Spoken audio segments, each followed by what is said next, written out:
So, again, good afternoon, all of you. We'll be discussing about the employment today. So, सबसे पहले employment होता क्या है, right? So, understand one thing.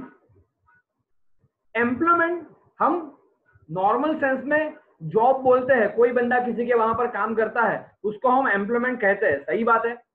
But उसका formal meaning, उसका proper meaning क्या होता है, एम्प्लॉयमेंट में एक्चुअल में होता क्या है. तो याद रखो, employment is the agreement. Employment क्या होता है? Employment is the agreement. और आप इसको कॉन्ट्रैक्ट भी बोल सकते हो.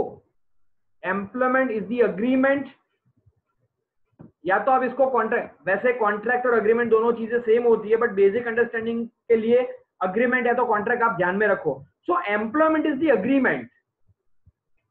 एम्प्लॉयमेंट क्या होता है? Employment is the agreement. अभी एक चीज हमेशा ध्यान रखना, अग्रीमेंट जब कभी भी होता है, जब कभी भी अग्रीमेंट होता है, it is always between two और मोर पर्सन. अग्रीमेंट हमेशा दो या दो से ज्यादा लोगों के बीच में होता है. It is always between two और मोर पीपल. तो यहां पे भी दो या दो से ज्यादा लोग होंगे, यहां पर भी दो या दो से ज्यादा. यहां हमारा अग्रीमेंट एम्प्लॉयमेंट का है, यहां हमारा अग्रीमेंट किस चीज का है? यहां हमारा अग्रीमेंट है एम्प्लॉयमेंट का. तो यहां हमारे अग्रीमेंट के हिसाब से दो लोग होंगे, हमारे अग्रीमेंट की दो पार्टीज होगी. कितनी पार्टीज होगी? दो पार्टीज. सबसे पहली पार्टी, एम्प्लॉयमेंट के अग्रीमेंट में क्या होता है? Employment is the agreement between two people. Employment is the agreement between two people. सबसे पहला क्या है? सबसे पहला बंदा जो होता है वो गारंटी देता है. ही gives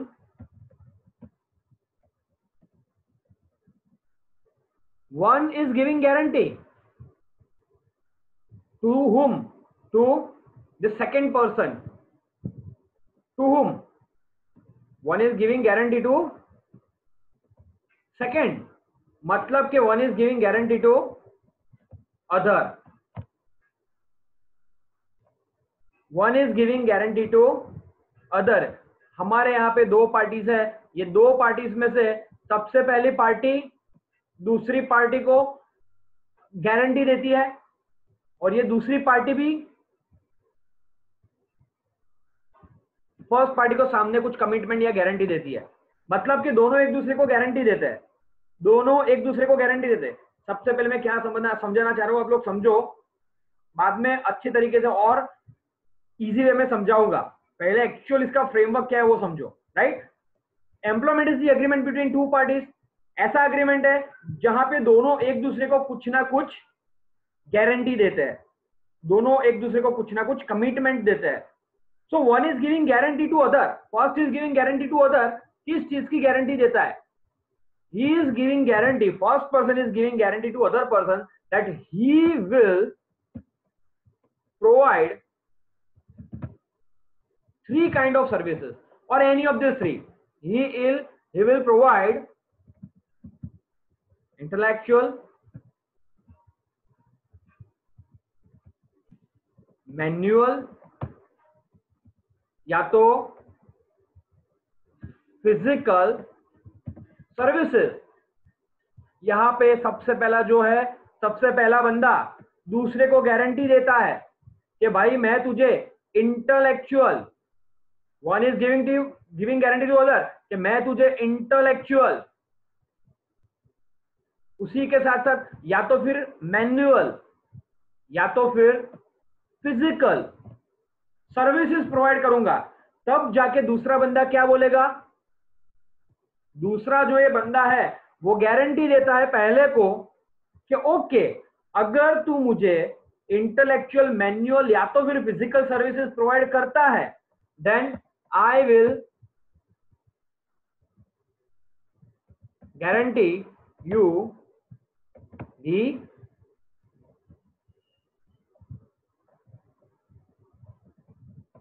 रेगुलर पेमेंट।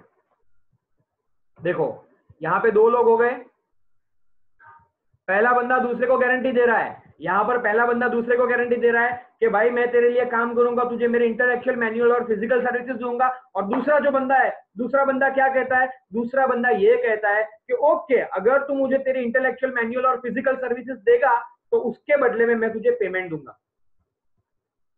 यहां पर दोनों ने एक दूसरे को गारंटी दी, दोनों ने एक दूसरे को कमिटमेंट दिए, दोनों ने एक दूसरे के साथ अग्री किया, राइट। और इस अग्रीमेंट को, इस कॉन्ट्रैक्ट को क्या बोलते हैं, contract like this between two parties is known as the employment. इसको सिंपल टर्मिनोलॉजी में जॉब भी कह सकते हैं, इसको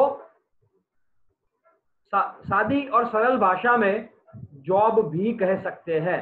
सो एम्प्लॉयमेंट क्या है, एम्प्लॉयमेंट क्या है, it is the employment is the agreement or contract, employment is the agreement or contract between two parties in which one gives guarantee, एक गारंटी देता है, गारंटी किसको देता है, टू अदर। कौन सी गारंटी देता है, that he will provide his intellectual या तो फिर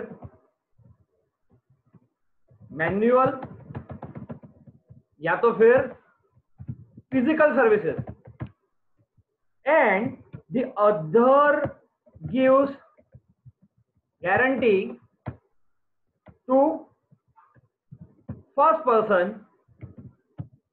that if he is providing his intellectual, manual and physical services, in that case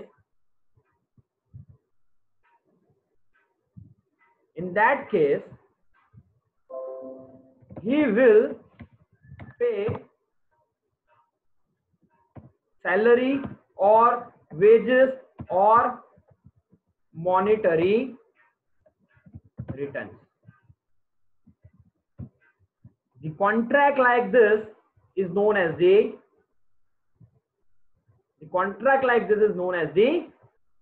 employment contract. इसको employment का contract बोलते हैं, and this is considered as the employment. तो यही इतनी चीजों को ध्यान में रख के अगर हम इसके कैरेक्टरिस्टिक्स को देखें, इससे पहले हम लोग एम्प्लॉयमेंट का प्रॉपरली मीनिंग तुम्हारी टेक्स्ट बुक के हिसाब से पढ़ लेते हैं। Employment means job, employment means simply job, employment means job. It is an economic activity. See, सबसे पहला इट्स अ जॉब, दूसरा क्या है, it is an economic activity perform in return to a fix salary. कोई भी बंदा fix salary के बदले में कोई काम करता है उसको जॉब बोलते हैं। So it is an economic activity perform in return for a fix salary where work is assign as per the contract. जिस कॉन्ट्रैक्ट की हमने बात की, where work is assign as per the contract, दोनों के बीच में एक कॉन्ट्रैक्ट होता है। उस कॉन्ट्रैक्ट के अंदर सब कुछ टर्म्स एंड कंडीशंस लिखी होती है कि जो बंदा काम देता है उसका राइट्स, उसके राइट्स एंड रिस्पॉन्सिबिलिटीज क्या क्या रहेगी, और जो बंदा काम लेता है उसके राइट्स और रिस्पॉन्सिबिलिटीज क्या क्या रहेगी। हर एक चीज टर्म्स एंड कंडीशंस वगैरह वगैरह वगैरह कॉन्ट्रैक्ट के अंदर लिखा होता है। For example, a teacher teaching in a school और अ गवर्नमेंट एम्प्लॉय, राइट। अगर कोई बंदा स्कूल में एज ए टीचर काम करता है, he is under the employment. अगर कोई बंदा गवर्नमेंट के अंडर काम करता है, गवर्नमेंट ने उसको एम्प्लॉयमेंट दी है, तो वो बंदा गवर्नमेंट का एम्प्लॉय है। अगर कोई बंदा कोई प्राइवेट लिमिटेड, पब्लिक लिमिटेड या किसी भी तरीके की कंपनी में काम करता है, जॉब करता है, again he is under employment. अगर कोई डॉक्टर है, अगर वो डॉक्टर का खुद का क्लिनिक है तो वो प्रोफेशनल कहा जाएगा, और अगर वही डॉक्टर किसी हॉस्पिटल में काम करता है तो उसको एम्प्लॉयमेंट में कहा जाएगा, राइट। अगर कोई चार्टर्ड अकाउंटेंट किसी कंपनी का सीएफओ है, चीफ फाइनेंशियल ऑफिसर, तो उसको सीए अंडर एम्प्लॉयमेंट कहा जाएगा। अगर कोई बंदा खुद की चार्टर्ड अकाउंटेंट फॉर्म चला रहा है सर्टिफिकेट ऑफ प्रैक्टिस लेके, तो उसको प्रोफेशनल कहा जाएगा। तो इसी तरीके से प्रोफेशनल और एम्प्लॉयमेंट दोनों अलग चीज है। There is a thin line between this two, right. Characteristics. Now what is the next topic? Characteristics of employment. Employment में कैरेक्टरिस्टिक, अभी आगे हमने जो स्लाइड में डिस्कशन किया, आप उसको ध्यान में रखना। दो लोगों के बीच में कॉन्ट्रैक्ट होता है जहां पर एक गाइडेंस देता है कि तू मेरे लिए ऐसा ऐसा काम कर, और दूसरा गारंटी देता है कि वो क्या, मैं आपके लिए अगर ऐसा ऐसा काम करूंगा तो आप मुझे इतनी सैलरी देना। दोनों एक दूसरे के साथ कमिट होते हैं, अग्री होते हैं, टर्म्स एंड कंडीशंस डिसाइड होती है, and then they start working together. This is called employment. तो अभी इसके कैरेक्टरिस्टिक्स क्या क्या है, चलो देख लेते हैं फटाफट। सबसे पहला character, fixed salary is paid. अगर कोई भी बंदा एम्प्लॉयमेंट में है तो उसको फिक्स सैलरी मिलेगी at the end of month.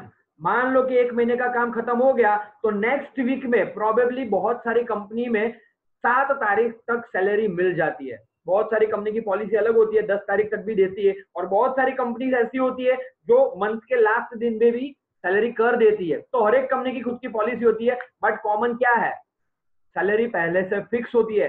जब कॉन्ट्रैक्ट होता है तब फिक्स कर दी जाती है सैलरी कि भाई तुझे हर महीने इतना पेमेंट मिलेगा। सो salary is paid but that salary is fixed. और ये सैलरी किसके लिए पे की जाएगी? फिजिकल, इंटेलेक्चुअल और मेंटल वर्क के लिए, राइट। दूसरा कैरेक्टर, बहुत सारी कंपनी ऐसी होती है जो कोई एम्प्लॉय अच्छा काम करता है, जिसका परफॉर्मेंस बहुत ही अच्छा है, उनको सैलरी के साथ साथ एडिशनल बेनिफिट्स भी देती है, right. Certain other benefits are also available in addition to salary, जैसे कि medical allowances, pension, bonus, incentives, commission, बहुत सारी अलग अलग फैसिलिटीज कंपनी देती है, that too not fix depending upon the policy of the organisation, right. बहुत सारी कंपनियां सिर्फ और सिर्फ सैलरी देके छूट जाती है, और बहुत सारी कंपनी ऐसी है जो खुद के एम्प्लॉय का इंश्योरेंस भी लेती है, खुद के एम्प्लॉइज के बेटरमेंट के लिए भी काम करती है, खुद के एम्प्लॉइज का पेंशन अभी से जमा होना शुरू हो जाए इसलिए अभी से उनके लिए सेविंग्स शुरू कर देती है, और उसके रिटायरमेंट के बाद भी कंपनी उनको पेंशन फंड देती है, राइट। तो बहुत सारी अलग अलग चीजें हैं, बहुत सारी अलग अलग चीजें हैं जो सैलरी के एडिशन में भी कंपनी देती है। This is the second character. सबसे पहला याद रखो फिक्स सैलरी, दूसरा याद रखो other benefits in addition to salary, third है काम किस तरीके से करना रहेगा। अगर कोई भी बंदा, यहां पर अग्रीमेंट है, यहां पर दो पार्टीज के बीच में अग्रीमेंट है, एक है एम्प्लॉयर काम देने वाला और दूसरा है एम्प्लॉय काम लेने वाला। यहां पर दो लोग है, एक है एम्प्लॉयर दूसरा है एम्प्लॉय। एम्प्लॉय होता है वो काम देता है और एम्प्लॉय होता है वो काम लेता है, राइट। एम्प्लॉय होता है वो काम लेता है, बट एम्प्लॉय काम किस तरीके से करेगा, कौन सा काम करेगा? एम्प्लॉय वही काम करेगा जो कॉन्ट्रैक्ट के अंदर लिखा हुआ है। To perform the assigned work as per the contract under the control of the employer, employee contract के अंदर जो काम लिखा है वो काम परफॉर्म करेगा, और इस एम्प्लॉई को कंट्रोल कौन करेगा? Who will be controlling to this employee? A person who gives job, और जॉब कौन देता है? Employer. So third, employee will perform the work as per the terms and condition of contract under the guidance of employer. तो तीन चीजें हो गई, सबसे पहला फिक्स सैलरी, दूसरा अदर बेनिफिट, एंड तीसरा work as per the contract. चौथी चीज, अगर आप कहीं पे भी जॉब लेने के लिए जाते हो, अगर आप कहीं पे भी जॉब लेने के लिए जाते हो तो पहले से ही फिक्स होता है कि आप इस जॉब के लिए क्या क्वालिफिकेशन चाहिए, आपकी क्या एक्सपीरियंस होना चाहिए, आपके पास कौन सी डिग्री होनी चाहिए, आपको कितने घंटे का काम करना रहेगा, आपको सैलरी क्या मिलेगी, आपका बोनस कितना रहेगा, आपकी रिटायरमेंट एज क्या होगी, हर एक चीज पहले से ही क्लैरिफाई हो जाती है और ये सारी की सारी चीजें कॉन्ट्रैक्ट के अंदर लिखी होती है। That's why qualification, working hours, retirement, benefits after retirement etcetera of the employee are predetermined. ये सब कुछ पहले से डिसाइड होता है। एम्प्लॉय को कितनी सैलरी मिलेगी, एम्प्लॉय की सैलरी में से कितना प्रोविडेंट फंड, ग्रेजुइटी का फंड या तो फिर पेंशन फंड डिडक्ट होगा, एम्प्लॉय को कितने घंटे काम करना रहेगा, एम्प्लॉय को क्या क्या काम करना रहेगा, एम्प्लॉय की रिटायरमेंट एज क्या होगी, एम्प्लॉय को रिटायरमेंट के बाद कौन कौन से बेनिफिट मिलेंगे, अगर एम्प्लॉय कंपनी छोड़ के जाना चाहता है तो उसको कितने पीरियड का नोटिस पीरियड देना होगा, हर एक चीज पहले से डिसाइड होती है, right. So all this things are predetermined, पहले से ही सब कुछ डिसाइडेड होता है, इसको प्री डिटरमाइंड बोलते हैं। तो सबसे पहला याद रखो, सबसे पहला फिक्स सैलरी, दूसरा याद रखो अदर बेनिफिट्स, तीसरा याद रखो वर्क एज पर दी कॉन्ट्रैक्ट, चौथा याद रखो बहुत सारी कुछ चीजें डिसाइड पहले से ही होती है। एंड यहां पर एम्प्लॉय काम करता है एम्प्लॉयर के सुपरविजन में, जैसे एम्प्लॉयर बोलता है एम्प्लॉय को वैसे ही काम करना पड़ेगा। दैट्स व्हाई एम्प्लॉय यहां खुद के हिसाब से डिसीजन मेकिंग नहीं कर सकता, जैसे एम्प्लॉयर बोलता है वैसे ही उसको काम करना पड़ेगा। अगर कोई स्कूल में कोई टीचर काम कर रहे हैं तो उन टीचर्स को स्कूल के ट्रस्टी या तो प्रिंसिपल के हिसाब से ही काम करना रहेगा, वो खुद के हिसाब से काम नहीं कर सकते। अगर कोई बंदा कोई कंपनी में सेल्समैन है तो उस सेल्समैन को अपनी सेल्स पॉलिसी या तो अपना मेथड ऑफ सेलिंग या तो अपना सेल्स एरिया जैसे मैनेजमेंट बोलता है वैसे ही रखना पड़ेगा, right. And that's why employment जो है वो इंडिपेंडेंट एक्टिविटी नहीं है। एम्प्लॉई खुद के हिसाब से कोई डिसीजन नहीं ले सकता, उसके जितने भी डिसीजंस है वो एम्प्लॉयर के हिसाब से होंगे और एम्प्लॉयर का उसके अंदर पूरा पूरा इंटरफियरेंस होगा। And that's why that is the reason that employment is dependent activity. यही वजह है कि एम्प्लॉयमेंट है वो एक डिपेंडेंट एक्टिविटी है। यहां पर एक और चीज, एम्प्लॉयर एम्प्लॉय, एम्प्लॉयर और एम्प्लॉयर मतलब काम देने वाला, एम्प्लॉय मींस काम देने वाला, दोनों को कॉन्ट्रैक्ट के अंदर जितनी भी टर्म्स एंड कंडीशंस लिखी होती है हर एक टर्म्स एंड कंडीशंस को फॉलो करना पड़ेगा। Both are bound to follow the rules as per the contract. और एक और चीज, यहां पर अगर आप कहीं पे बिजनेस करते हो, मान लो कि आपका खुद का बिजनेस है तो आपको इन्वेस्टमेंट करना पड़ेगा। मान लो आप खुद की प्रोफेशनल एक्टिविटी कर रहे हो तो आपको ऑफिस स्पेस क्रिएट करने के लिए, बेसिक इंफ्रास्ट्रक्चर क्रिएट करने के लिए, कंप्यूटर सिस्टम लगाने के लिए, प्रिंटर लगाने के लिए आपको इन्वेस्टमेंट करना पड़ेगा, आपको खर्चा करना पड़ेगा। बट एम्प्लॉयमेंट में ऐसा कुछ नहीं होता, आपको कोई भी इन्वेस्टमेंट नहीं करना है, आपको कोई भी खर्चा नहीं करना है। So no capital investment is required. यहां पर कैपिटल इन्वेस्टमेंट की कोई रिक्वायरमेंट होती नहीं है। तो ये 7 कैरेक्टरिस्टिक्स याद रखो। सबसे पहला फिक्स सैलरी, दूसरा बेनिफिट्स अदर देन सैलरीज, मतलब कि सैलरी के अलावा भी बहुत सारे बेनिफिट्स मिलते हैं। तीसरा याद रखो एम्प्लॉयर एम्प्लॉय दोनों को कॉन्ट्रैक्ट के हिसाब से ही काम करना रहता है, दोनों एक दूसरे को बाउंडिंग है। चौथा याद रखो एम्प्लॉय को काम भी कॉन्ट्रैक्ट के हिसाब से ही मिलेगा। पांचवा याद रखो qualification, working hour, salary, time period, retirement age सब कुछ पहले से ही डिसाइडेड होता है।